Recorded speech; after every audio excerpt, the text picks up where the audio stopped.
కళ్ళు మూసుకోండి అమ్మ, మీకు ఒక సర్ప్రైజ్ ఉంది. అలాగే మూసుకోండి, అలాగే ఉండండి. పట్టుకో.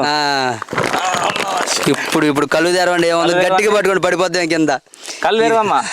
చూసారు కదా, ఈ మీ రోజువారీ సదుపాయం, రోజువారీ వాడుకుంటారు కదా, ఆ యక్షాలు ఇవి తీసుకోండి. మీరు ఎందుకు ఇచ్చామంటే ఇది మా తృప్తి కోసం. థ్యాంక్స్ అండి.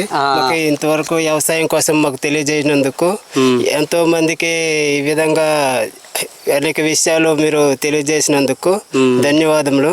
మా ఊరు పూతికవలస అండి. అక్కడ నుంచి 2 కిలోమీటర్ల వరకు మా కోసము ఈ పొలం దగ్గరకు వచ్చి కొన్ని ఉపన్యాసాలు కూడా మీరు మా కోసము తెలియజేశారు. ఇంతవరకు అయితే ఎవరు కూడా మా దగ్గరకు కానీ మా పొలం దగ్గరకు కానీ ఎవరు ఇంతవరకు రాలేదు. మీరు వచ్చినందుకు మాకు చాలా గౌరవంగా ఉంది. మీకోసం మేము ధన్యవాదాలు తెలియజేస్తున్నాము. ఇంకా మరి నేను ఈనాటి రైతులకు ఆదర్శంగా మీరు కొన్ని ఉపన్యాసాలు ఇచ్చి మీ ఛానల్స్ని సబ్స్క్రైబ్ చేసుకుంటారని చాలా థ్యాంక్ యూ సార్. చేసుకున్నా చాలా thank you sir. Okay, thank you అమ్మ.